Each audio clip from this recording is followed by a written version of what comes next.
Hello friends, अप्रैल 2026 से income tax act 2025 और income tax rule 2026 implementation में आ गए हैं ऑफिशियली।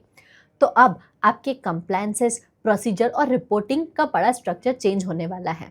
आज हम इस वीडियो में समझेंगे 7 ऐसे रूल्स जो हर बिजनेस को 2026 में पता होना चाहिए ताकि वो अपना इनकम टैक्स जो है ऑप्टिमाइज कर सके, रिपोर्टिंग और कंप्लायंस टाइम टू टाइम और अपडेटेड रख सके। तो बिना देर किए लेट्स गेट स्टार्टेड। अप्रैल 2026 से पुराने इनकम टैक्स रूल 1962 वाले रिप्लेस हो गए हैं और नए इनकम टैक्स के रूल्स आए हैं।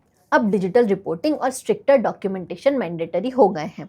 तो अब आपको क्या करना चाहिए? तो अब आपको सबसे पहले अपने अकाउंटिंग सॉफ्टवेयर्स और पॉलिसीज को अपडेट करना चाहिए ITR 3 और 4 के नए रिक्वायरमेंट के हिसाब से। दूसरा, आपको अपने स्टाफ को ट्रेन करना चाहिए और जो नए अपडेट्स और चेंजेस आए हैं उससे खुद को अप टू डेट रखना चाहिए। अब नॉन ऑडिट केसेस के लिए ITR की डेडलाइन को 31 जुलाई से बढ़ा के 31 अगस्त कर दिया गया है। मतलब अब स्मॉल बिजनेसेस को 1 महीना एक्स्ट्रा मिला है अपना ITR फाइल करने के लिए। लेकिन इस डेडलाइन के एक्सटेंशन को आपको सही तरह से यूज़ करना चाहिए और लास्ट मिनट फाइलिंग से खुद को बचाना चाहिए। एक बड़ा चेंज आया है शेयर बायबैक के टैक्सेशन में। अब शेयर बायबैक को डिविडेंड की तरह नहीं बल्कि कैपिटल गेन की तरह टैक्सेबल किया जाएगा। मतलब अब टैक्स का इंसिडेंस जो है वो कंपनी से हटाकर शेयर होल्डर पर शिफ्ट कर दिया गया है। ये रूल बहुत ही ज़्यादा इंपॉर्टेंट है। अगर आपकी किसी भी कंपनी के शेयर बायबैक में गए हैं तो ये रूल आपके लिए बहुत ही इंपॉर्टेंट है।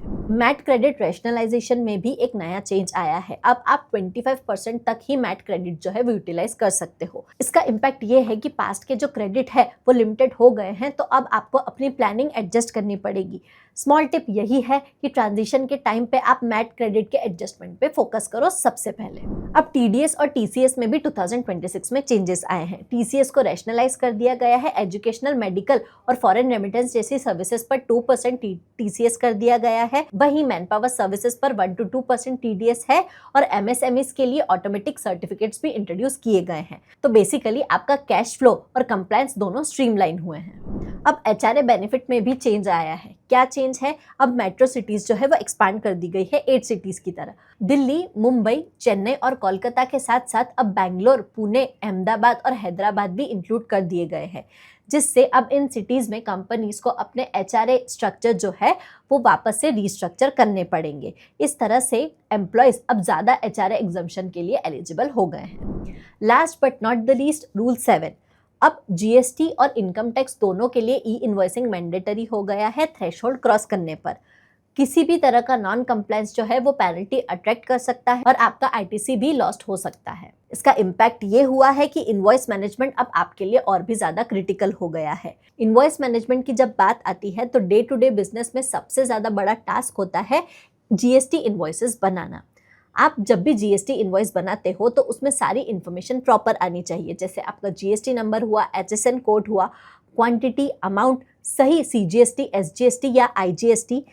फ्रैंकली स्पीकिंग ये task day to day basis पर अगर आप मैन्युअली करने जाते हो तो बहुत ही ज़्यादा टाइम कंज्यूमिंग होती है, साथ ही साथ आपके मैनुअल एरर के चांसेस भी बढ़ जाते हैं। लेकिन इस टास्क को अगर आप एक प्रॉपर AI ऑटोमेशन सॉफ्टवेयर की हेल्प से करते हो तो ये आपके लिए बहुत ही ईजी और स्ट्रीमलाइंड हो जाता है। ये मैं कैसे करती हूँ, चलिए देखते हैं। मुझे सिंपली अपने सॉफ्टवेयर के डैशबोर्ड में जाना है। यहाँ पर मुझे सेल्स एंड इनवॉइस का ऑप्शन दिखेगा, उस पर क्लिक करते ही मुझे इनवॉइसेस का ऑप्शन दिखेगा। मुझे सिंपली इनवॉइसेस पर क्लिक करना है। यहाँ पर मैं क्रिएट न्यू इनवॉइस पे जाऊँगी। अपनी इनवॉइस का नंबर, डेट और ड्यू डेट जैसी मैंडेटरी फील्ड्स यहाँ पर ऑटोमेटिकली फिल होती है, मैं वो चेक करूँगी। यहाँ पर मैं क्लाइंट सिलेक्ट करूँगी। मेरे डिटेल्स यहाँ पर ऑटोमेटिकली फैच हो गए हैं। क्लाइंट सिलेक्ट करते ही क्लाइंट की सारी मैंडेटरी डिटेल्स यहाँ पर अपने आप आ जाएगी। मैं चाहूँ तो इसे एडिट भी कर सकती हूँ यहाँ पे, और अगर कोई नया क्लाइंट है तो मैं यहाँ पर ऐड न्यू क्लाइंट भी कर सकती हूँ। यहाँ पर मेरे पास शिपिंग डिटेल ऐड करने का भी ऑप्शन है। साथ ही साथ यहाँ पर मैं आइटम की डिटेल्स डालूंगी। यहाँ पर HSN कोड जो है वो ऑटोमेटिकली फैच हो गया है। GST का रेट चेक करूँगी, क्वान्टिटी ऐड करूँगी, रेट ऐड करूँगी और इस तरह से मेरा टोटल अमाउंट और CGST SGST का कैलकुलेशन हो जाएगा।